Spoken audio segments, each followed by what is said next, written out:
Hello students, welcome back to our YouTube channel. Previous class में हम लोगों ने डिस्कस किया था फील्ड ऑफ व्यू क्या होता है, क्वेश्चन प्रैक्टिस की थी उसके ऊपर। साथ में देखा था effect of rotation of plane mirror कैसे निकाला जाता है, कितने एंगल से डिविएट होती है रिफ्लेक्टेड रे अगर मिरर को थीटा एंगल से रोटेट कराया जाता है। साथ में हम लोगों ने देखा था deviation produced by plane mirror से डिविएशन कितना प्रोड्यूस होता है। आज की क्लास में हमारा डिस्कशन होगा इमेज कितनी फॉर्म हो सकती है अगर दो प्लेन मिरर होते हैं, वो एक दूसरे के साथ पैरेलल रखे गए हो, परपेंडिकुलर हो, इंक्लाइंड होते हैं किसी दूसरे एंगल पर, relation between velocity of image and object, और साथ में इनके ऊपर कुछ क्वेश्चन प्रैक्टिस करेंगे। तो सबसे पहले डिस्कस करते हैं आज की क्लास में कि image formed by two plane mirror कैसे निकालेंगे। तो सबसे पहले यहां एग्जांपल लेते हैं। यहां पर एक रेफरेंस लाइन है जिस पर ऑब्जेक्ट को प्लेस करते हैं।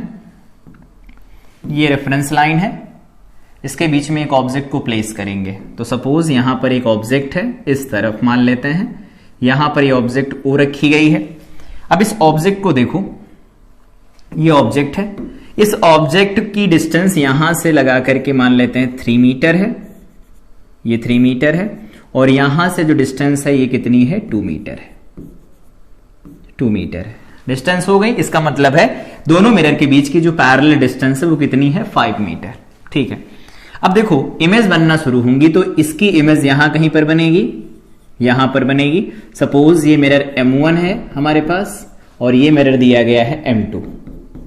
तो यहां पर ये इमेज बन जाएगी I1 ड्यू टू मिरर 1, पहली इमेज पहले मिरर की वजह से। ठीक है, तो इसकी इमेज इधर भी तो बनेगी, ऑफ कोर्स बनेगी। तो इसकी इमेज बनेगी, पहली इमेज बनेगी मिरर 2 की पहली इमेज। कितने डिस्टेंस पर बनेगी, तो 3 पर उधर है तो 3 मीटर पर इधर भी बन जाएगी, और इधर 2 पर है तो ये 2 मीटर पर बन जाएगी। अब आगे देखो, आगे क्या होगा। अब ये वाली जो इमेज बनी है इसके लिए ऑब्जेक्ट का काम करेगी क्योंकि मिरर तो है। तो ये वाली इमेज इसके लिए अगर ऑब्जेक्ट का काम करती तो यहां से यहां की डिस्टेंस देखो कितनी है, 5 to 7। तो यहां पर पीछे खिसक आएगा ये, और ये बन जाएगा यहां पर I। ये किसका है, दूसरा है, किसकी वजह से बना है, 1 की वजह से बना है। ठीक है, यहां से यहां की डिस्टेंस कितनी आएगी, 7 मीटर आ जाएगी। ठीक है, उसके बाद दोबारा देखो, लेकिन ये वाली जो इमेज है, ये वाली इमेज उसके लिए ऑब्जेक्ट का काम करेगी। तो यहां पर 5 है और 3 है, तो 5 3 8 बन जाएगा। तो ये यहां पर बनने वाला है, ये 8। तो ये I2 बना है, 2 की वजह से बना है। तो यहां से यहां की डिस्टेंस 8 हो जाएगी। ठीक है, 8 मीटर हो जाएगी। बढ़िया है। अब दोबारा से देखो, वो जो इमेज बनी अभी अभी वो इसके लिए फिर से ऑब्जेक्ट का काम करेगी, ऑफ कोर्स। तो अगर उसके लिए दोबारा ऑब्जेक्ट का काम करेगी तो डिस्टेंस देखो यहां से कितना है, यहां पर 8 है और ये दिया गया है 5, तो ये बन जाएगा 13। तो यहां पर 13 मीटर पर जाकर के एक इमेज और बन जाएगी, 13 मीटर पर जाकर के एक इमेज और बनेगी। इमेज नंबर 3 होगी, 1 ने बनाई होगी। और यहां पर वो जो इमेज बनी अभी वो दोबारा से इसके लिए ऑब्जेक्ट का काम करेगी। तो कितना है, ये 13 दिया गया है और ये दिया गया है कितना, 5। तो ये बन जाएगा 18। तो यहां पर I3 बनेगी 2 से, और ये बन जाएगी 18 पर, 18 मीटर पर बन जाएगी। ठीक है, 13 और 5 18 पर बन जाएगी ये इमेज। क्या ऐसा लगातार होगा? हाँ, ये लगातार होगा। कैसे देखो, इस तरह से यहां से अगर हम देखेंगे, इसकी इमेज ये है ना, तो इसकी इमेज ये है, तो यहां से निकलेंगी लाइट रेस कुछ इस तरह से, डॉटेड कर लो, डॉटेड कर लेते हैं। यहां से लाइट रेज निकलेंगी तो ये यहां से जाकर के इधर की तरफ चली जाएंगी, होगा ऐसा। तो यहां से चली और इधर की तरफ चली गई, होगा। दूसरा, यहां पर क्या होगा, यहां से निकलेंगी इस तरह से और ये इधर चली जाएंगी, ऐसा होगा। तो यहां से चली और ये टकरा करके इधर चली गई। अब क्या होगा, दोबारा से जाकर के इधर गिरेंगी। M2 को हटा देते हैं थोड़ी देर के लिए। ये यहां से जाकर के सामने इधर गिरेंगी, मिरर है यहां पर, ऐसा नहीं मिरर खत्म हो गया, मिरर है, ये मिरर है यहां पर। ये यहां पर जब जाकर के गिरेंगी तो उस केस में क्या होगा, ऐसा लगेगा ये यहां से पास कर रही हैं, ये यहां से पास कर रही हैं, ऐसा। ठीक है, इस तरह से होगा। सिमिलरली ये जब यहां पर जाकर के गिरेगी तो इसे ऐसा लगेगा इस वाले पॉइंट से पास कर रही है, तो ये इधर की तरफ चली जाएगी। सिमिलरली इस तरह से लगातार ऊपर की नीचे की तरफ दोनों साइड में होता रहेगा, ये लगातार ऊपर की तरफ बढ़ता रहेगा। मिरर भी इनफाइनाइट लेंथ के अगर हैं तो यहां पर नंबर ऑफ इमेजेस जो बनेंगी वो इनफाइनाइट नंबर ऑफ इमेजेस बनेंगी। तो ये बताना सिर्फ इतना था कि हर बार इमेज फॉर्मेशन करके नहीं देखेंगे, डायरेक्ट देखो क्या है। ये वाली इमेज बनी ना, ये इमेज बनी, तो इसके ये उसके लिए ऑब्जेक्ट का काम करेगी, तो ये डिस्टेंस जोड़ के वहां इमेज बना दो। देखो 8 पर इमेज बना दिया। फिर जो वहां इमेज बनेगी इसके लिए ऑब्जेक्ट का काम करेगी, उसकी वजह से यहां पर बना दो। मतलब दोनों तरफ की इमेज बनाना जरूरी नहीं है, बस इसकी इमेज उसके लिए ऑब्जेक्ट का काम करेगी, उसके लिए जो इमेज बनेगी इसके लिए ऑब्जेक्ट का काम करेगी, इसकी और उसकी करके बना लेंगे पूरा। इसमें यह नहीं होगा कि हम यहां पर रे डायग्राम बनाएंगे उसके बाद डिस्टेंस लिखेंगे, नहीं, ऐसा नहीं करेंगे। ठीक है, तो यहां पर अगर पूछा जाता है नंबर ऑफ इमेजेस कितनी बनेंगी, नंबर ऑफ इमेजेस, तो वो कितनी बन जाएंगी, तो यहां पर इनफाइनाइट नंबर ऑफ इमेजेस बनेंगे, इनफाइनाइट नंबर ऑफ इमेजेस, बहुत ज्यादा नंबर ऑफ इमेजेस बनेंगी। ठीक है, क्योंकि इन लेंथ को, जो मिरर है इनकी भी लेंथ बहुत ज्यादा ली गई। तो पहला केस हो गया इफ मिरर आर, या ऐसे लिखो if both the mirrors are parallel, अगर दोनों के दोनों मिरर अगर पैरेलल होते हैं तो नंबर ऑफ इमेजेस बनती है इनफाइनाइट। ठीक है, बढ़िया है। दूसरा है कि अगर एक दूसरे के साथ 90 डिग्री पर रखे गए हो तो कितनी नंबर ऑफ इमेजेस बनेंगी। तो अभी के लिए देखो, मान लेते हैं यहां कहीं पर कोई ऑब्जेक्ट रखी गई है, ये है ऑब्जेक्ट ओ।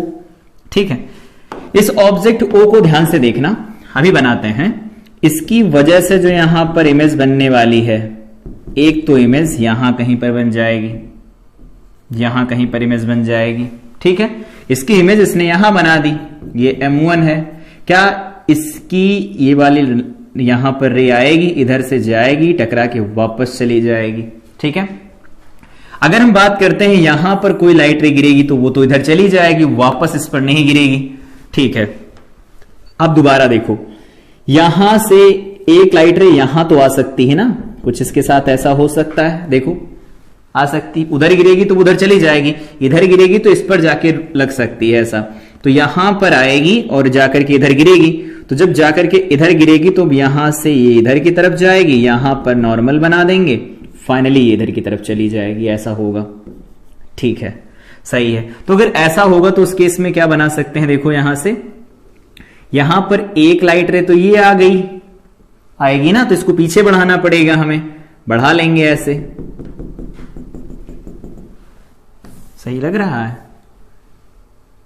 अभी के लिए हम इसे डॉटेड कर देते हैं, थोड़ा फिगर ठीक से बन जाए ताकि, और यहां पर ऐसा होगा तो इसको हम मिलाने की कोशिश करते हैं, यहां कहीं पर ये इधर होगा और इसको पीछे बढ़ा देंगे तो भी ये यहां पर जाकर के मिलेगी। ठीक है, तो ये वाली रे इधर आई, इधर से टकरा के इधर चली गई, इसका मतलब है कि अब यहां पर उधर अगर कोई लाइट रह गई तो वो तो इस पर गिरने वाली नहीं है, तो इस पर गिरेगी नहीं तो पूरी इमेज तो बनेगी नहीं। तो एक इमेज यहां बन गई, एक इमेज इस रे से यहां पर बन गई, तो इसे लिख देते हैं I1 किसने बनाई, 1 ने बनाई।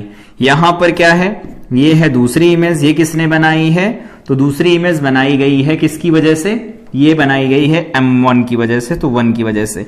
ये बनाई गई है 1 रिफ्लेक्शन की वजह से, रिफ्लेक्शन शॉर्टकट, और यहां पर ये 2 रिफ्लेक्शन के बाद बनी है, 2 रिफ्लेक्शन के बाद बनी है। ठीक है, तो इस मिरर का काम खत्म हो गया। दूसरे वाले की बना दो। तो दूसरे वाले में क्या हो सकता है, यहां से उतनी डिस्टेंस पीछे चले जाओ, इमेज बना लो। ज्यादा दूर चले गए, ठीक है, यहां पर चले आए और उसकी इमेज यहां पर बना दी। तो ये इमेज है, मान लेते हैं I3 इमेज है, बनाई किसने है, तो M2 ने बनाई है, तो 2 ने बनाई है इसे। ठीक है, अब देखो यहां पर जो लाइट रेज यहां पर गिरेंगी, इधर देखो इधर गिरेंगी, ये तो इधर चली जाएंगी। ठीक है, चली जाएंगी, होगा ऐसा। तो अगर ये इधर की तरफ चली जाएंगी तो उनको भी मिलाओगे तो भी ये यहीं आके की मिलने वाली है। जैसे यहां पर हो रहा था, यहां पर कोई लाइट रे है तो इधर से इधर की तरफ चली गई, तो इसको अगर बढ़ाया जाएगा तो ये यहां पर मिल जाएंगी, कोई दिक्कत नहीं इसमें। लेकिन अगर उन लाइट रेस की बात करें जो इधर बीच में आके गिर रही हैं, ऐसा यहां से लाइट रे चले और यहां पर आकर के गिरे, तो यहां पर नॉर्मल ड्रॉ करना पड़ेगा और वापस से ये यहां गिरेगी, फाइनली इधर की तरफ चली जाएगी। होगा ऐसा? हाँ होगा। तो देखो एक इमेज तो यहां बन गई, दूसरी यहां पर आ रही, देखो ये लाइट रे यहां पर गिरी है, या फिर रुको 1 मिनट, ये लाइट रे मान लेते हैं यहां पर आके गिर रही है, यहां पर आकर गिर रही है, और यहां पर नॉर्मल ड्रॉ करेंगे तो फिर से यहां गिरेगी और यहां से फिर इधर चली जाएगी, फाइनली ऐसा होगा। ठीक है, तो ये इधर आई और इधर चली गई, इसको पीछे बढ़ाया जाए, देखो यही मिलने वाली है, और इसको पीछे बढ़ाएं तो देखो यहां पर मिलेगा, फिगर के साथ एडजस्ट करना, जरा सा ऐसा दिखेगा, ठीक। तो यहां पर देखो I32 बन गया, यहां पर I21 बन गया, यहां पर I11 बन गया, मतलब इसकी एक इमेज यहां और बन गई, I यहां पर बन जाएगा 4, किसने बनाया, 2 ने बनाया, तो ये भी 2 रिफ्लेक्शन के बाद बनी है, 2 रिफ्लेक्शन के बाद बनी। तो यहां की दोनों इमेज जो हैं, ये वाली इमेज, ये वो इमेज कोइंसाइड कर गई, और अगर कोइंसाइड कर जाएंगे इसका मतलब हमें एट अ टाइम एक ही इमेज दिखने वाली है।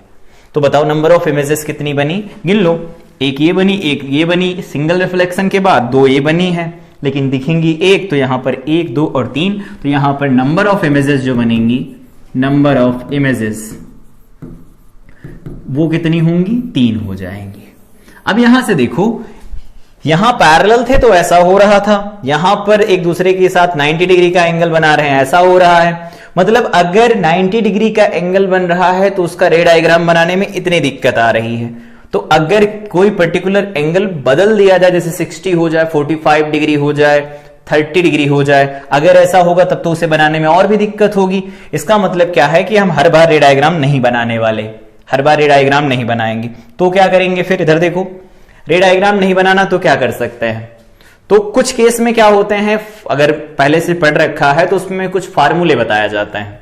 अगेन फार्मूले, ये नहीं कि फार्मूले आते हैं तो सारे क्वेश्चन हो जाएंगे, वो कुछ केसेस के अंदर फार्मूले वैलिड है। जैसे अगर बात किया जाए, पहला केस है कि अगर 2 प्लेन मिरर है, सपोज ये प्लेन मिरर M1 है और ये M2 दिया गया है, एक दूसरे के साथ थीटा एंगल पर रखे गए हैं, ऐसा कुछ है, ठीक है, और यहां पर कोई ऑब्जेक्ट रखी जाती, सपोज ये ऑब्जेक्ट है O, ये ऑब्जेक्ट है O, ठीक है, ऑब्जेक्ट यहां पर रखी गई, तो अगर F 360 डिवाइडेड बाय में थीटा, यहां पर थीटा, इसकी वैल्यू अगर इवन आ जाती है, इवन और इंटीजर इवन इंटीजर निकल के आती है, देन नंबर ऑफ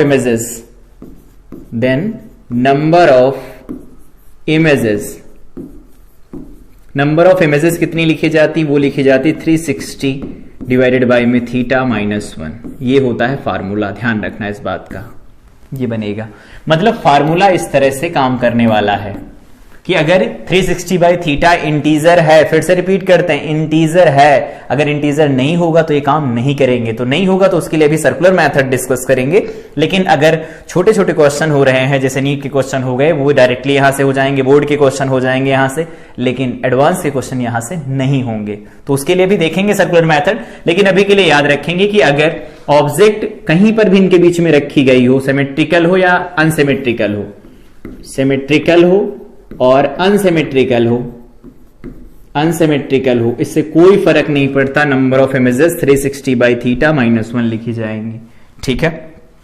जैसे एग्जांपल अभी लिया, क्या एग्जांपल लिया हम लोगों ने, 360 डिवाइडेड बाई में 90 डिग्री पर रखे गए थे, अभी देखो यहां, ठीक है, तो 90 डिग्री पर रखे गए थे, तो यहां पर 4 निकल के आया। अब 4 कैसा है, इवन है ना, इवन है और साथ में इंटीजर भी है, तो यहां पर नंबर ऑफ इमेजेस फार्मूले के अकॉर्डिंग कितनी होनी चाहिए, तो वो होनी चाहिए 4 - 1 दैट इज इक्वल टू 3। बोलो यहां 3 आया था आंसर, हाँ ये देखो 3 आया था। तो इस तरह से हम फार्मूले से भी कर सकते हैं। अगर ये इवन होगा तब के लिए ऐसा है, अगर इवन नहीं होगा तो क्या होगा, इधर है, हाँ इवन नहीं होगा तो क्या होगा, तो यहां पर 360 डिवाइडेड बाय में थीटा, यहां पर ये ऑड इंटीजर निकल के आए, ऑड इंटीजर निकल के आ जाए, इंटीजर निकल के आए, तो अगर ऑड इंटीजर निकल के आता है तो यहां 2 केस बनते हैं। एक बन जाता है, यहां पर स्टार लगा के लिख देते हैं, कि अगर ऑब्जेक्ट इज सिमेट्रिकली प्लेस्ड, अगर ऑब्जेक्ट को सिमेट्रिकली प्लेस किया गया होगा, ऑब्जेक्ट अगर सिमेट्रिकली प्लेस की गई होगी, तो उस केस में क्या होगा, नंबर ऑफ इमेजेस जो लिखी जाएंगी that will be 360 divided by में थीटा -1। लेकिन अगर object is unsymmetrically placed, object is unsymmetrically placed, the number of images वो लिखी जाएंगी 360 डिवाइडेड बाय में थीटा। यही डायरेक्ट हमारा आंसर हो जाया करेगा। लेकिन ये कब के लिए वैलिड है? 22 ये जो सिमेट्रिक है इसका क्या मतलब देखो, जैसे मान लेते हैं ये एंगल निकल के आया, ये हमारे पास टोटल एंगल दिया गया है 60 डिग्री, तो ऑब्जेक्ट अगर यहां पर रखी गई है 60 ना दे करके कुछ और लिख देते हैं, मान लेते हैं इधर दिया गया है, ये कैसे आएगा, ठीक है, मान लेते हैं 120 डिग्री का एंगल इनके बीच में, मान लेते हैं 120 डिग्री का एंगल हो जाए, तो 120 डिग्री का एंगल होगा, 120 डिग्री का एंगल होगा और यहां 360 डिवाइडेड बाय में करेंगे तो ये आ जाएगा 3 कैसा है? ऑड है। तो अब ये क्वेश्चन पूछा जाएगा ऑब्जेक्ट सिमेट्रिकली प्लेस की गई है? नहीं। तो अगर सिमेट्रिकली प्लेस की गई होगी तो उसका मतलब सुनो कैसे? सिमेट्रिकली का मतलब ये होता है कि ये है लाइन कि अगर इधर ये 2 थीटा पूरा एंगल है तो इधर भी थीटा होना चाहिए, इधर भी थीटा होना चाहिए। तो यहां जो ऑब्जेक्ट होती है इसको कहते हैं सिमेट्रिकली प्लेस्ड, या ऑब्जेक्ट जो है वो एंगल बाइसेक्टर पर लाई कर रही है। ये एंगल बाइसेक्टर ही तो है, दोनों तरफ बराबर बराबर का एंगल बना रहा है। तो ऑब्जेक्ट अगर बाइसेक्टर पर लाई करे, एंगल बाइसेक्टर पर, या फिर कहते हैं सिमेट्रिकली प्लेस की गई हो, इन दैट केस अगर इंटीजर वैल्यू ऑड आती है तो उस केस में नंबर ऑफ इमेजेस लिखी जाती है 360 बाई थीटा, और अगर यही सिमेट्रिकली प्लेस हो जाती है तो नंबर ऑफ इमेजेस लिखी जाती है 360 बाई थीटा -1। ठीक है, ये तो हो गया कि अगर छोटा मोटा क्वेश्चन आएगा तो वो कर सकते हो मेन का, लेकिन एडवांस का क्वेश्चन आएगा तो उसके लिए हमें सर्कुलर मेथड पता होना चाहिए। क्या होता है सर्कुलर मेथड? सर्कुलर मेथड ये बताता है कि अगर दो मिरर इंक्लाइंड है किसी पर्टिकुलर एंगल पर तो उनसे जो नंबर ऑफ इमेजेस बनती हैं वो लाई करती हैं सेम प्लेन में। मतलब सेम प्लेन का मतलब एक सर्किल पर लाई करती हैं, सेम डिस्टेंस होती हैं, इक्वी डिस्टेंस होती हैं उनके पॉइंट ऑफ इंटरसेक्शन से। कैसे?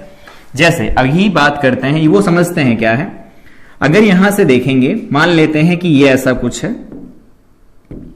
एक बॉक्स पड़ा है इस पर, ठीक है, रेक्टेंगुलर बॉक्स है, ये एक रेक्टेंगुलर बॉक्स पड़ा है।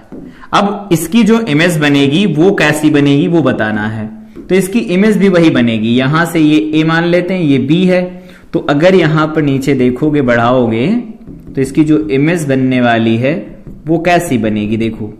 तो यहां पर अगर ये बी है तो ये बी बन जाएगा, ये ए है तो ये ए बनेगा। ठीक है, अगर इसकी इमेज इधर बनाओगे तो क्या बनेगी, ये इसकी इमेज बन जाएगी इधर।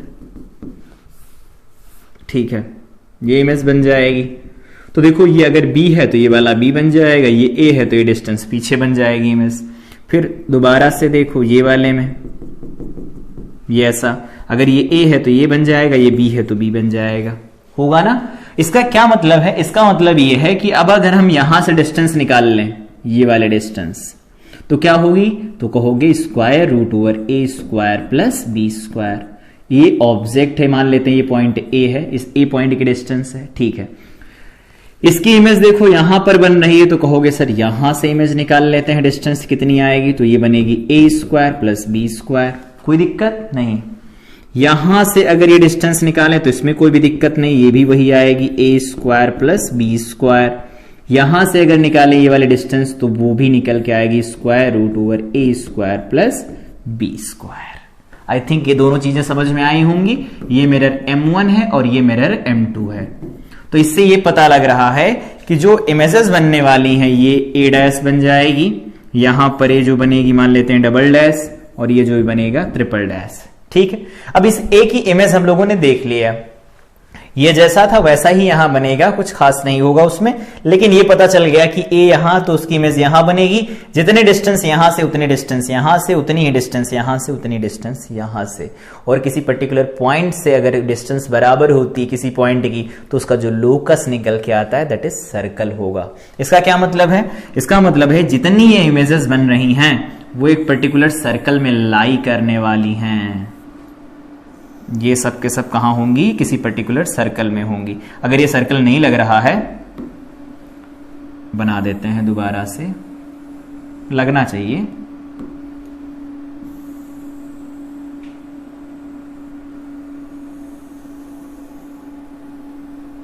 ये ऐसा मान लो पर्टिकुलर सर्कल लग रहा, तो पूरी की पूरी इमेजेस जो होंगी वो किसी सर्कल में लाई करती हैं। इसी को कहा जाता है सर्कुलर मेथड। ये है सर्कुलर मेथड। अब ये सर्कुलर मेथड हम लगाएंगे कैसे? क्योंकि हर बार ये बनाएंगे ऐसा जरूरी तो है नहीं कि बना बना के ही बात करेंगे। तो अगर बना के बात ना करना हो तो उस केस में क्या कर सकते हैं? सर्कुलर मेथड के लिए अलग अलग केस लगाए जाते हैं। जैसे यही एग्जांपल लेते हैं, और देखो यहां पर ये है मिरर, यहां पर ये मिरर है, ठीक है, और ये है M1 सपोज, और ये है M2। यहां पर ये ऑब्जेक्ट रखी गई इस जगह पर O पॉइंट पर है, और ये है 90 डिग्री पर तो है ही। तो मान लेते हैं कि यहां पर ये बन रहा है 30 डिग्री, यहां पर बन रहा है 60 डिग्री, ठीक है। बाइसेक्टर पर ऑब्जेक्ट नहीं है, तो ये 30 या 60, तो क्या करना, यहां 30 लिख देना, यहां पर 60 लिख देना, लिख देंगे, ठीक है। अगर इसको देखना चाहें तो देख सकते हैं कैसे, ये यहां पर है तो इसकी जो इमेज बनने वाली है इधर कहीं पर बनेगी ऐसे, ये देखो ऐसा। तो अगर ये 60 होगा तो ये 60 बनेगा कि नहीं बनेगा? बनेगा। और यहां पर ये 30 है तो इसकी जो इमेज इधर बनने वाली है इस तरफ, वो कहां पर बनेगी? 30 डिग्री पर बनेगी। तो ये O डैश की इधर इमेज बन गई, O डबल डैश इधर बन गया। ये कितना एंगल बनने वाला है? सॉरी, यहां 1 मिनट, इधर देखो ये वाला एंगल कितना बनेगा? अगेन ये 30 डिग्री बन जाएगा, सही है। अब देखो 30 डिग्री तो बन गया, मतलब पहली इमेज तो बन गई है, दूसरी इमेज फिर से बनानी है ना। तो दूसरी इमेज ऐसे बना सकते हैं, इस मिरर को एक्सटेंड कर दिया, ये 30 है तो ये कितना बन जाएगा? 60 डिग्री बनेगा, ठीक है। और अगर 60 बनेगा तो इसकी इमेज यहां पर 60 डिग्री नीचे बनेगी, ये देखो ये कितना बन जाएगा? 60 डिग्री नीचे बनेगा। अब दोबारा से देखो, इस मिरर को अगर एक्सटेंड किया जाए तो ये देखो कितना है? 60 है तो ये कितना आएगा? 30। तो ये इमेज कितने पर बनेगी? 30 पर बन जाएगी। तो यहां पर इसको आगे बढ़ा सकते हैं कुछ इस तरह से। अब ये एंगल के बिहाफ पर हम लोगों ने इमेज बनाई है, ठीक है। अब सुनो, देखो हमें ये देखना है कि इधर से आते हैं तो कितने पर ये इमेज बनी है, पूरा देखो टोटल। अगर हम देखेंगे तो पूरी इमेज देखो कितनी पर बनी है ये, तो देखो 60 इधर है, 60 इधर है, 120 हो जाएगा, और यहां पर फिर से 60 है तो ये हो जाएगा 180, और 180 में फिर से 6 जोड़ेंगे, ये बनेगा 240। इसका मतलब है 240 पर बनी है, ठीक है। इधर से जोड़ो तो क्या लिखेंगे? तो ये 60 हो जाएगा, 60 60 120, 120 पर ये इमेज बनी। जोड़ लो इनको, 0 ये बन जाएगा, और 60 देखो 360 बन रहा है कि नहीं बन रहा है। यही लिए हम इस इमेज को नहीं ले रहे थे, यही रीजन था कि इस इमेज को हम लोगों ने एक ही बार कंसीडर किया था। तो वो डबल डैश था, ये ट्रिपल डैश बना लिया। मतलब जितने पर इधर ऑब्जेक्ट है उतने पर इधर इमेज, फिर इस मिरर को बढ़ाया गया, 30 पर आया, 30 पर पीछे इमेज बनी। यहां पर देखो इस मिरर को बढ़ाया, 60 पर था, 60 पर इमेज बनी, और ये देखो दोनों कोइंसाइड कर गई। तो इसको सर्कुलर मेथड से ऐसा है तो बना लेंगे, कोई दिक्कत नहीं, बना सकते हैं। लेकिन अगर बहुत ज्यादा होंगे तो बनाने में दिक्कत होगी और काउंटिंग में भी गड़बड़ी हो सकती है। तो देखो मेथड ये काम कैसे करता है, पहले 3 के लिए डिस्कस करते हैं। सबसे पहला क्या है, इन दोनों के बीच का एंगल दिया गया है, यहां 30 डिग्री दिया गया है और यहां पर 60 डिग्री दिया गया है। लिख दो ऑब्जेक्ट दोनों मिरर से कैसी है, फिर लिख दो। फिर क्या करना है, मिरर के बीच का एंगल हमें जोड़ना है। मिरर के बीच का एंगल कितना? 90 है, तो इसमें 90 जोड़ दो, तो ये बन जाएगा 120, और इसमें 90 जोड़ेंगे तो ये बन जाएगा 150, ठीक। अब उसके बाद क्या करना है, ऑब्जेक्ट की जो इमेज होती वो हमें दिखाई देना कब बंद होती है। जैसे मान लेते हैं हम मिरर के सामने खड़े हैं, हमें ऑब्जेक्ट कब नहीं दिखाई देगी, या कह सकते हैं उस ऑब्जेक्ट की इमेज कब नहीं बनेगी, जब वो ऑब्जेक्ट खुद मिरर के पीछे चली जाएगी। मतलब यहां पर जो एंगल है वो 180 डिग्री से बड़े नहीं होने चाहिए। तो 180 होगा 180 डिग्री। तो 180 डिग्री में अगर इसमें हम ऐड कर दें दोबारा से 90 और इसमें दोबारा से 90 ऐड कर दें, तो अगर इसमें ऐड करेंगे तो यहां पर बन जाएगा 240 और यहां पर अगर 90 ऐड करेंगे तो ये बन जाएगा 210 बनेगा। अब देखो ये वैल्यू तो हमें यार काम की है नहीं, क्योंकि हम मिरर के उस पार चले गए हैं, और जैसे ही मिरर के उस पार चले जाओगे तो उस केस में क्या होगा, जो हमारी इमेज बनना है वो बंद हो जाएगी। ठीक है, तो यहां पर अभी हमारे पास कितने एंगल लिखे गए हैं, 4 लिखे गए हैं। ठीक है, बढ़िया है। अगर ये 4 एंगल लिखे गए हैं लेकिन इमेज तो बन रही 3, तो हमें चेक करना पड़ेगा लास्ट वाली ये इमेज और लास्ट वाली ये इमेज जो बनी है ना, इनको हमें चेक करना पड़ेगा। तो कैसे चेक करेंगे, तो 150 और 120 और फिर दोनों एंगल के बीच का जो 90 यहां पर आएगा। ठीक, 90, तो इसको जोड़ोगे तो देखो 360 बन रहा है। और अगर ये 360 बनेगा, इसका मतलब है जो आखिरी वाली दोनों इमेज बनी है वो एक दूसरे के साथ कोइंसाइड कर गई हैं। तो आखिरी वाली जब दोनों इमेज कोइंसाइड कर गई तो इन दोनों में से किसी एक को काउंट करना पड़ेगा। तो एक ये हो गई, एक ये हो गई और एक ये हो गई। तो कुल मिला के कितनी इमेज बनी, 3 इमेज बनी। इसे कहते हैं सर्कुलर मेथड। मतलब जितनी भी इमेज बनती है इंक्लाइंड मिरर से वो सारी की सारी एक सर्कल पर लाई करती हैं, और उसे कैसे बनाया जाता है, उसे कैसे डिस्कस किया जाता है, आई थिंक पता चला होगा। अब इधर आओ, देखते हैं अलग अलग केस में। यहां पर इधर ही यहां पर सबसे पहले डिस्कस करते हैं कि मान लेते हैं कि हमारे पास इमेज है और इस बार इंटीजर नहीं है, क्योंकि क्वेश्चन पूछा ही नहीं जाएगा कभी जेईई में ऐसा कि जिसमें इंटीजर हो डायरेक्ट। तो अगर इंटीजर नहीं है, इसको हटा दो, इंटीजर अगर नहीं है तो मान लेते हैं 60 डिग्री का एंगल इनके बीच में, 60 डिग्री का एंगल है। 60 डिग्री के एंगल में इंटीजर आएगा, हाँ आएगा। नहीं ठीक लग रहा, मान लेते हैं 57 है, 57 डिग्री। तो इधर कर लेते हैं 20 डिग्री, ठीक है, और इधर कर लेते हैं 37 डिग्री। सही है, देख लो यहां पर ये देखो 57 बन जाएगा। ठीक है, ऑब्जेक्ट यहां पर रखी गई है। अब हमें ये बताओ कि अगर हम 360 डिग्री से डिवाइड करते हैं 57 को तो इंटीजर तो आएगा नहीं। तो इंटीजर नहीं आएगा तो यहां पर नंबर ऑफ इमेजेस कैसे पता कर सकते हैं। क्या करना है, सबसे पहले यहां पर ये मिरर M1 है हमारे पास, ये मिरर है M2 मान लेते हैं। तो इनके एंगल यहां लिखवा दो 37 डिग्री और दूसरा इधर दिया गया है 20 डिग्री। लिख दो, लिख देंगे ना। उसके बाद क्या करना है, इसमें 57 ऐड करना है। तो ये बन जाएगा 774 और दूसरा क्या बन जाएगा 53889 बन जाएगा। और इधर इसमें क्या करेंगे, ये बनेगा 77, 57 ऐड करेंगे 77 बनेगा। फिर से इसमें ऐड करना है तो 774 बन जाएगा और ये बन जाएगा, ये 13 बन जाएगा। इधर वाले में आओ, इधर वाले में ऐड करेंगे 57 तो बन जाएगा 1 और यहां पर बनेगा 5, 14 एक 15 बन जाएगा। ठीक है, अब दोबारा से ऐड करोगे तो ये वैल्यू देखो 180 से ज्यादा होने वाली है। फिर से रिपीट करते हैं, ये वैल्यू में अगर दोबारा से ऐड करोगे 57 तो देखो 5 और 3 8 ज्यादा हो जाएगा। इस वाले में अगर ऐड करेंगे तो ये बन जाएगा 5 5 10, ये भी 180 से ज्यादा हो गया। मतलब अब इसके आगे हमें नहीं जाना है। ठीक है, कैलकुलेशन देख लेना एक बार, इसके आगे नहीं जाना। तो अब क्या करना है, हमें यहां पर काउंट करना है। काउंट करो, 1 2 3 4 5 6 नंबर ऑफ इमेजेस बनेंगी। लेकिन यहां पर एक बात ये भी देखना है, लास्ट वाली ये इमेज और ये इमेज देखना कहीं कोइंसाइड तो नहीं कर गई। तो यहां पर लिखो 151 134 और मिरर के बीच के एंगल तो ये 57 है, जोड़ दो इनको तो बन जाएगा 7 4, ये 11 बन जाएगा, 11 12 बनेगा, 1 आएगा यहां पर, 5 5 10 13 4 बन जाएगा और यहां 2 2 3 बनेगा। देखो 360 डिग्री नहीं आ रहा है, 360 डिग्री नहीं आ रहा है, इसका मतलब यहां पर नंबर ऑफ इमेजेस जो होंगी, नंबर ऑफ इमेजेस जो निकल के आने वाली हैं वो हो जाएंगी 6। ये हमारा आंसर हो जाएगा।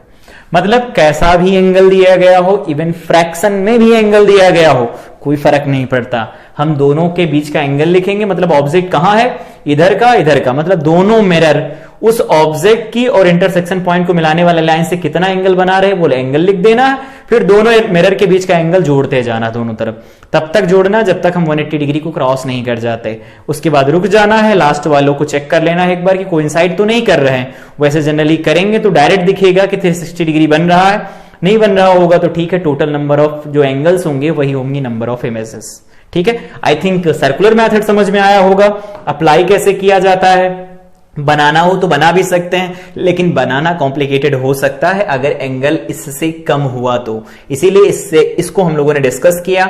सिमेट्रिक है तो सिमेट्रिक रहेगी ऑब्जेक्ट बाद में भी जब इमेज बन जाएगी उसकी, और ये हो गया सर्कुलर मेथड। ठीक है, एक होमवर्क है, लिख लो। होमवर्क ये है कि अगर यहां पर एक ऑब्जेक्ट प्लेस की जाए O, यहां पर 37 डिग्री का एंगल बन रहा है, इधर बन रहा है हमारे पास 15 डिग्री, तो इधर कितना बन जाएगा 2 बनेगा, और ये बन जाएगा 222। देखो 20 10 30, हाँ ठीक है, इतना बन गया। यहां पर बताना है find the number of images, find number of images. Number of images कितनी बनने वाली हैं वो हमें फाइंड करना है। ठीक है, ये फाइंड करना खुद ही होमवर्क है ये।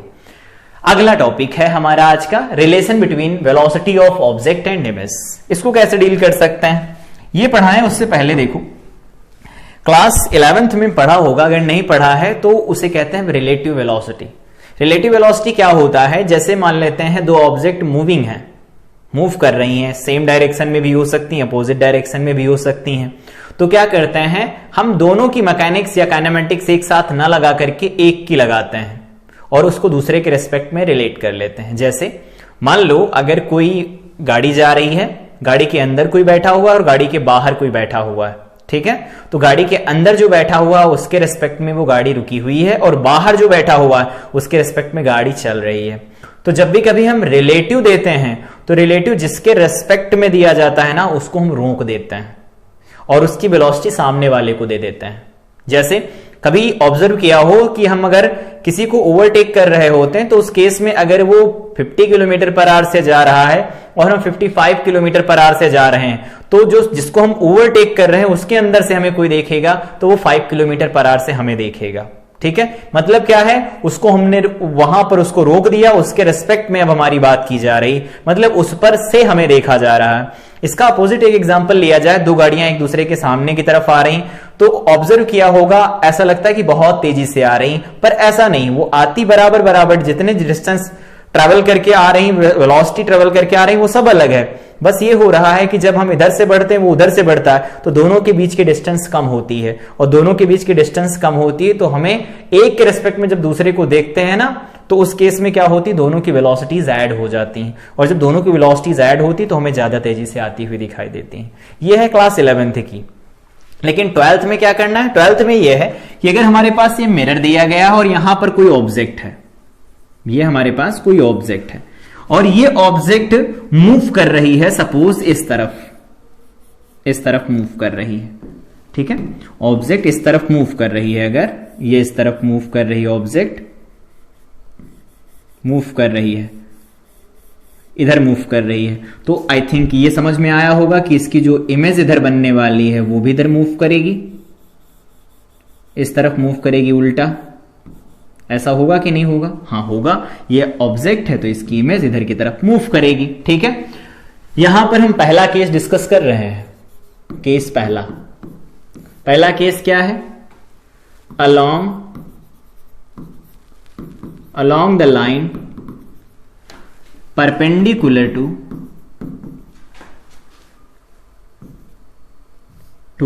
the surface of mirror, अगर हम मिरर के सरफेस के परपेंडिकुलर लाइन के अलोंग चलते हैं तो उस केस में वेलोसिटी ऑफ ऑब्जेक्ट और इमेज को कैसे रिलेट कर सकते हैं, समझो। मान लेते हैं कि हमारे पास यहां कहीं पर अगर हम ऑब्जर्वर बनकर के बात करें कि ये O है, इसके रेस्पेक्ट में अगर इसके कोऑर्डिनेट लिखे जाए तो क्या लिख सकते हैं, ये मिरर है ना हमारे पास, या मान लो यहां पर कुछ बैठा हो उससे देखने को बोला जाए दोनों को, तो मान लेते हैं यहां पर कोई ऑब्जर्वर है, उस ऑब्जर्वर के रेस्पेक्ट में अगर इसके कोऑर्डिनेट लिखे जाए तो क्या लिख सकते हैं, एक्स लिखा जा सकता है, किसका, ऑब्जेक्ट का, विद रेस्पेक्ट टू मिरर लिख सकते हैं। हाँ, यहां पर अगर लिखें तो लिख सकते हैं यहां से यहां का x coordinate of image with respect to mirror. लेकिन अगर दोनों को रिलेट करना हो तो देखो एक ऑब्जर्वर के पहले एक ऑब्जर्वर के बाद है, तो यहां पर ऐसे नहीं लिख सकते। एक्स ओ एम जो होगा वो किसके बराबर होगा, माइनस एक्स आई एम के बराबर आएगा।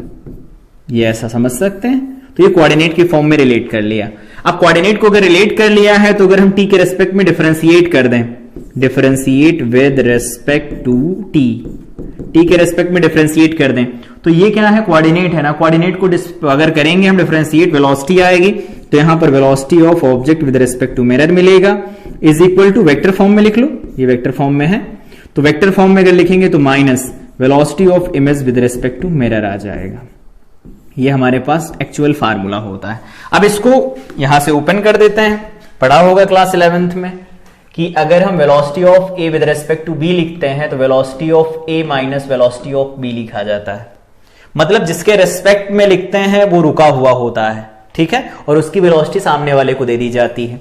तो यहां पर अगर लिखें वी ओ एम, तो वी ओ एम लिखेंगे तो v o vector minus v m vector लिख सकते हैं, इज इक्वल टू माइनस, इसको लिखेंगे v i vector minus v m vector, तो ये बनेगा वी आई वेक्टर माइनस, तो minus minus plus v m vector बन जाएगा। ये सॉल्व कर दो इसे, तो लिखेंगे velocity of object is equal to, ये इधर जाएगा तो twice of velocity of mirror minus velocity of image. ये इस तरह से निकाल सकते हैं। ये हमारे पास फार्मूला निकल के आता है, ठीक है। आई थिंक ये चीज समझ में आई होगी। अगर ऐसा नहीं तो ऐसा लिख दो, कोई दिक्कत नहीं। वेलोसिटी ऑफ जो इमेज बनेगी वो लिखी जाएगी twice of velocity of mirror minus velocity of object. बात एक ही है, दोनों का मतलब एक ही है। तो ये फार्मूला हमें याद रखना। एक्चुअल फार्मूला यही है कि जब भी कभी हमें वेलोसिटी ऑफ इमेज निकालना हो ये फार्मूला लगाएंगे अगर हम मिरर के सरफेस के परपेंडिकुलर चल रहे होंगे, ठीक है। केस नंबर सेकंड क्या है इधर क्या अलग से नहीं है, इधर देखो केस नंबर सेकंड क्या है। केस नंबर सेकंड है along the surface of mirror, along the surface of mirror, surface of mirror, surface of mirror। अगर along the surface of mirror चलने लगे मतलब ये वाली वेलोसिटी अगर v नॉट है तो यहां पर इमेज की वेलोसिटी जो लिखी जाएगी वो भी इधर ही बनेगी, vi बनने वाली है। ये इमेज थी ना तो vi बनेगी। तो अगर यहां से देखें इस केस में तो vo जो बनेगा उसको हम बराबर लिख सकते हैं किसके, vi के बराबर लिखेंगे। यहां माइनस माइनस कुछ नहीं आएगा, क्यों, क्योंकि अगर ये ऊपर जाएंगे तो दोनों ऊपर जाएंगे, नीचे जाएंगे तो दोनों नीचे जाएंगे। और एक बात और ध्यान रखना, अगर इस केस में ये भी ऊपर की तरफ चल दे तो कोई फर्क नहीं पड़ने वाला, दोनों तब भी उसी स्पीड से चल रहे होंगे। अगर ये 5 मीटर पर सेकंड से ऊपर जा रहा तो ये भी 5 मीटर पर सेकंड से ऊपर जाएगा, ये कितने से भी ऊपर जा रहा हो इस बात से कोई फर्क नहीं पड़ेगा। लेकिन ये जब चलेगा तो इस वाले केस में फर्क पड़ेगा, क्योंकि वो वहां है यहां नहीं है, तो यहां फर्क नहीं पड़ेगा पर यहां पड़ेगा। तो कंक्लूजन ये निकाल लो कि जब कभी भी हम मिरर वेलोसिटी की बात करेंगे, बेसिकली प्लेन मिरर की बात करेंगे, तो जो हम सरफेस के परपेंडिकुलर चलेंगे वो वेलोसिटी हमें उल्टा होके मिलती है। देखो कैसे, इधर से अगर 5 मीटर पर सेकंड से चलोगे 5 मीटर पर सेकंड इधर मिलेगा, उल्टा होके मिलती है। लेकिन अलोंग द सरफेस हमें वही मिलता है जो पहले से होता है। यही कॉन्सेप्ट लगा करके हम क्वेश्चन सॉल्व कर सकते हैं। देखो इस कॉन्सेप्ट के ऊपर यहाँ कुछ क्वेश्चन दिए गए हैं। देखो पहला क्वेश्चन लिखा है, an object is moving horizontally with velocity 10 metre per second towards a fixed plane mirror as shown in the figure, find the image velocity. Image velocity बतानी है। तो हम जानते हैं कि अगर इस मिरर को पीछे बढ़ा दें, एक्सटेंड करते हैं इस मिरर को पीछे, ये बढ़ा दिया गया मिरर, तो यहां पर जो इमेज बनने वाली है वो यहां इसके परपेंडिकुलर एक ड्रॉ कर देते हैं। ऐसा ये परपेंडिकुलर ड्रॉ कर दिया, इससे इसको मिला देते हैं तो जितना इधर एंगल बनेगा सेम एंगल उतना इधर बनेगा। तो देखो ये 60 तो इसको 60 लिख सकते हैं, ये लाइन इसके पैरेलल है और ये ट्रांसवर्सल है इसकी, तो 60 ये हो गया, 60 ये हो गया। अगर ये 60 है 90 तो इसे हम 30 लिख सकते हैं। हाँ लिख सकते हैं, ऐसा बिल्कुल लिख सकते हैं। अब अगर यहां से देखो तो पूरा एंगल ये 30 बनेगा, इस तरफ होगी वेलोसिटी ऑफ इमेज, लेकिन हमें इसके दो कंपोनेंट लेना है, एक इधर कंपोनेंट लेना है। तो आई थिंक ये समझ में आ रहा होगा कि ये एंगल भी देखो 60 डिग्री बनने वाला है, ठीक है। अब अगर ये 60 बनेगा तो देखो क्या हो सकता है, यहां पर ये वेलोसिटी है, ये 60 होगा तो इधर आएगा v cos 60 और इधर आ जाएगा v sin 60, ठीक है। और हम जानते हैं वेलोसिटी ऑफ इमेज का जो मैग्नीट्यूड होता है वेलोसिटी ऑफ ऑब्जेक्ट के मैग्नीट्यूड के बराबर होता है, वो दिया गया है 10 metre per second. 10 metre per second अगर ऐसा है तो यहां पर ये हो जाएगा 10 sin 30, तो ये बन जाएगा √3/2, तो ये बन जाएगा 5√3, और यहां पर इसे लिख सकते हैं, ये बन जाएगा 10 इंटू में 1/2 that is equal to 5 metre per second. इधर आ जाएगा, मीटर पर सेकेंड इधर आएगा। तो velocity of image vector form में क्या लिख सकते हैं, देखो ये हो जाएगा माइनस में, तो ये मिल जाएगा -5i कैप और माइनस प्लस 5√3j कैप मिल जाएगा। ये वेलोसिटी हो जाएगी मीटर पर सेकेंड में। आई थिंक ये समझ में आया होगा, ठीक है। और अगला क्वेश्चन दिया गया है, an object is moving with speed 10 metre per second towards an object which is at rest as shown in the figure. ये ऑब्जेक्ट रेस्ट पर है, इस बार ये रेस्ट पर है और ये मूव कर रहा है इधर की तरफ। तो अगर ये मूव करेगा तो उस केस में देखो ये 60 डिग्री का एंगल बना रही है ना ऑब्जेक्ट, तो ऑब्जेक्ट अगर 60 डिग्री का एंगल बना रही है, उसकी टेंडेंसी ये है कि इधर की तरफ बढ़ रही है। ये देखने से तो ऐसे ही लगता है ना, ये इधर की तरफ चलेगा तो इधर की तरफ ही बढ़ रही है। तो जब ये इधर की तरफ बढ़ेगी तो लिख क्या सकते हैं, देखो हम यहां पर ये इधर की तरफ जा रहा है और इसको हम अगर मिलाएं, ये 60 डिग्री बनेगा, तो इधर कहीं पर होगी इमेज, वो भी 60 डिग्री बनाने वाली है। ये एंगल कितना बनेगा, 60 डिग्री बनेगा, और ये 60 डिग्री बनेगा तो इसका एक कंपोनेंट इधर आएगा, एक कंपोनेंट डाउनवर्ड आएगा। तो ये वेलोसिटी ऑफ इमेज होगी विद रिस्पेक्ट टू मिरर। तो ये 60 बन जाएगा, देखो ध्यान से, ये 60 अगर बनेगा तो उस केस में हम यहां पर ये वेलोसिटी ऑफ इमेज है, वो वेलोसिटी ऑफ इमेज कह रहे हैं, ये इमेज है, तो इसका एक कंपोनेंट इधर जाएगा वेलोसिटी ऑफ इमेज का और वेलोसिटी ऑफ इमेज का। अब कौन सा एंगल क्या होगा वो देखना। चलो देखते हैं, इसको हम आगे की तरफ बढ़ा सकते हैं। इसको देखो, ये पैरेलल लाइन, ये पैरेलल लाइन इनकी ट्रांसवर्सल होगी, तो ये एंगल कितना लिखा जा सकता है, 60 डिग्री लिख सकते हैं। हाँ लिख सकते हैं। तो अगर ये 60 होगा तो ये वाला एंगल भी 60 हो गया, तो ये हो गया cos 60 और ये वाला हो जाएगा sin 60। दैट्स इट, ठीक। अब हमें velocity of image with respect to mirror निकालनी है, तो वही निकालने के लिए हम क्या करते हैं, velocity of image with respect to mirror अगर लिखें तो velocity of image with respect to mirror यहां पर लिख सकते हैं cos थीटा। वेक्टर फॉर्म में अगर लिखना हो तो cos 60 डिग्री लिख सकते हैं, हाँ ठीक है, और प्लस, और यहां पर लिखेंगे velocity of image with respect to mirror, यहां पर लिखेंगे sin 60 डिग्री लिख देंगे, कोई दिक्कत नहीं। और यहां पर जो लिखा जाएगा डाउनवर्ड रहेगा तो -j कैप में लिख सकते हैं। तो ये हमारे पास निकल के आएगा, ये कितना दिया गया है, तो ये दिया गया है 10, क्योंकि मैग्नीट्यूड तो सेम रहने वाला ना इसका, ये मैग्नीट्यूड सेम है, ये मैग्नीट्यूड लिख रहे हैं, ध्यान रखना। तो ये हो गया 10, तो 10 रहेगा तो उस केस में बनेगा ये 10 का हाफ बन जाएगा आई कैप, ये आई कैप में है, और वो बन जाएगा माइनस, ये 10 बन जाएगा इंटू √3/2j कैप बनेगा। सॉल्व कर दो तो ये बन जाएगा, देखो 5i कैप और ये बन जाएगा -5√3j कैप बन गया। ये velocity of image with respect to mirror निकल के आई। उन्होंने पूछा क्या है, find the velocity of image, केवल हमें वेलोसिटी ऑफ इमेज बतानी है। तो क्या करेंगे, velocity of image vector form में लिखी जाएगी, velocity of image minus velocity of mirror vector form में। तो सॉल्व कर दो इसे, velocity of image will be velocity of image with respect to mirror, ठीक है, और ये निकालना है ना, ठीक है। तो यहां पर हो जाएगा minus minus plus velocity of mirror, सही है। अब क्या करना है, यहां पर रख देना है। ये कितना निकल के आया है, तो ये निकल के आया है 5i cap minus 5√3j cap, और वेलोसिटी ऑफ मिरर कितनी है, तो वो दे रखी है यहां पर, ये किस डायरेक्शन में जा रहा है, तो इसे लिख सकते हैं 10i कैप, आई कैप में जा रहा है। सॉल्व करेंगे तो बन जाएगा 15i cap minus 5√3j cap that is metre per second. ये हमारे पास वेलोसिटी ऑफ इमेज निकल आएगी। इजी है, सॉल्व कर सकते हैं। इसीलिए ऐसा नहीं लिया कि 2 मीटर पर सेकंड से इधर जा रहा, 2 मीटर पर सेकंड से इधर आ रहा, वेलोसिटी बताओ। कुछ स्टैंडर्ड क्वेश्चन करो तो इस तरह से कर सकते हैं। 11th का रिलेटिव मोशन का कॉन्सेप्ट इन्वॉल्व हो रहा है, ठीक है। अगला क्वेश्चन देखते हैं, कह रहे figure shows a plane mirror and an object that are moving towards each other. बढ़िया है।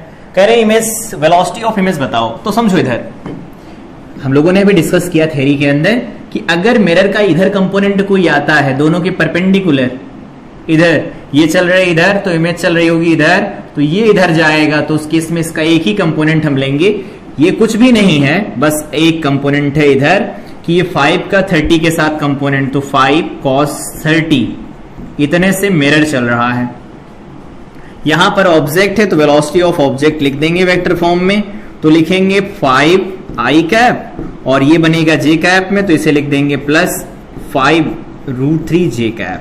ठीक है, ये वेलोसिटी ऑफ मिरर है, ध्यान रखना वेलोसिटी ऑफ मिरर है। अगर वेक्टर फॉर्म में लिखें तो लिख सकते हैं velocity of mirror is equal to minus लगा लेंगे आगे, क्यों? क्योंकि ये जा रहा है इधर की तरफ, हम जा रहे हैं उधर की तरफ, तो ये बन जाएगा i cap metre per second. तो सॉल्व कर दो इसे, तो वेलोसिटी ऑफ इमेज क्या लिखी जा सकती है, वो होगी वेलोसिटी ऑफ ऑब्जेक्ट, नहीं, twice of velocity of mirror minus velocity of object. इसका डबल करना है, तो अगर इसका डबल करेंगे तो क्या लिख सकते हैं, इसका डबल करेंगे तो यहां से बन जाएगा -5 cos 30 का मतलब होता है √3/2 और ये बन जाएगा i कैप, और हमें इसका डबल करना है तो 2 लगा लो और माइनस करवाना है, तो माइनस करवाएंगे वेलोसिटी ऑफ ऑब्जेक्ट, तो ये बन जाएगा 5 i कैप और प्लस 5 √3 j कैप। ये बन गया। सॉल्व कर दें इसी को तो क्या बन जाएगा, देखो यहां से velocity of image vector form में बन जाएगी।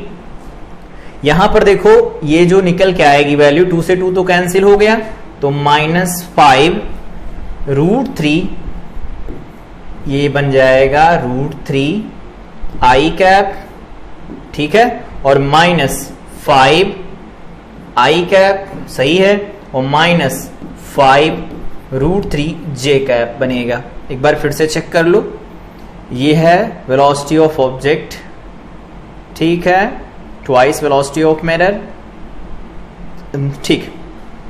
तो वेलोसिटी ऑफ इमेज जो लिखी जाएगी उसे क्या लिख सकते हैं, यहां पर i को कंबाइन कर लो तो -5 को कंबाइन करेंगे, 1 + √3 i कैप बन जाएगा, -5 √3 j कैप बन जाएगा।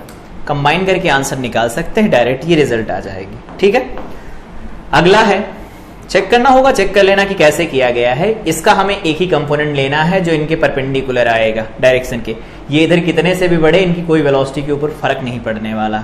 ठीक है, आगे देखो, an object moves with 5 metre per second, हाँ ठीक है, an object is moves with 5 metre per second towards right, right की तरफ मूव कर रहे हैं, मिरर 1 मीटर से मूव कर रहा है towards the left as shown in the figure, find the velocity of image. Direct यहां से बता सकते हैं क्या होती है, वो लिखी जाती है twice of velocity of mirror. तो वेलोसिटी ऑफ मिरर अगर हम लिखते हैं लेफ्ट साइड में है तो -1 मीटर पर सेकेंड और माइनस वेलोसिटी ऑफ इमेज, ये तो 5 बन जाएगा, तो ये पूरा ओवरऑल क्या निकल के आया, -7 metre per second. -7 metre per second का क्या मतलब है, हमने इधर को पॉजिटिव लिया है, इसका मतलब ये इधर आ रहा होगा 7 मीटर पर सेकेंड से। ठीक है, ध्यान रखना।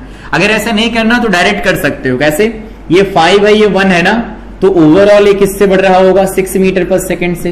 बोलो ठीक है, हाँ ठीक है, तो इसके रेस्पेक्ट में 6 से बढ़ेगा तो इसको भी 6 से बढ़ा दो, 6 मीटर पर सेकेंड, और इसकी डायरेक्शन में 1 मीटर पर सेकेंड, तो +1, ये देखो 7 मीटर पर सेकेंड निकल के आ जाएगा।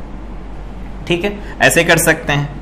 अगला क्वेश्चन दिया गया है, what is the velocity of image of the particle P moving with a velocity as shown in the figure. ठीक है, सही है। अब सुनो, और क्या कह रहे हैं कि as observe by observer O, observer O के रेस्पेक्ट में बताना, सब कुछ कैलकुलेट कर लो आराम से, उसके बाद ऑब्जर्वर O के रेस्पेक्ट में बात कर लेंगे। कह रहे हैं कि बताना है what is the velocity of image, तो पहले वेलोसिटी ऑफ इमेज निकालो, इसको रोक देते हैं थोड़ी देर के लिए, भूल जाओ ये है। इसको देखेंगे तो क्या लिख सकते हैं, इसका इधर आएगा कॉज वाला कंपोनेंट, तो ये बन जाएगा 10 मीटर पर सेकेंड, तो इधर भी कितना आ जाएगा 10 मीटर पर सेकेंड, इसमें कोई कंफ्यूजन नहीं है। तो हमारे पास वेलोसिटी ऑफ इस पार्टिकल की निकल के आ जाएगी, velocity of particle vector form में 10 i cap + 10 j cap metre per second, कोई दिक्कत नहीं इसमें, सब ठीक है। अब ये देखो, ये 5 मीटर पर सेकेंड से जा रहा है, तो वेलोसिटी ऑफ मिरर अगर लिखते हैं तो -5 i cap metre per second लिखना पड़ेगा हमें, क्योंकि लेफ्ट साइड में है ये। तो वेलोसिटी ऑफ इमेज क्या बनेगी, डायरेक्ट बता दो, तो ट्वाइस ऑफ तो ये बन जाएगा -10 i cap twice of velocity of mirror minus velocity of object, that will B 10 i cap minus 10 j cap plus j cap. तो ये बन जाएगा देखो 10 - 20 i कैप, ठीक है, और यहां पर बन जाएगा -10 j कैप। ये बन जाएगा मीटर पर सेकेंड, ठीक है। हाँ ठीक है, लेकिन उन्होंने पूछा है ऑब्जर्वर O के रेस्पेक्ट में बताना है, तो अगर यहां से लिखेंगे velocity of image with respect to observer, then velocity of image minus velocity of observer लिखी जाएगी। वेलोसिटी ऑफ इमेज कितनी निकल के आई है? -20 i कैप माइनस और -10 j cap, minus velocity of observer positive में जा रहा है, तो यहां से लिख देंगे 10 i कैप, सही है, -30 i कैप बन गया, -10 j कैप बन गया, मीटर पर सेकेंड आंसर हो गया।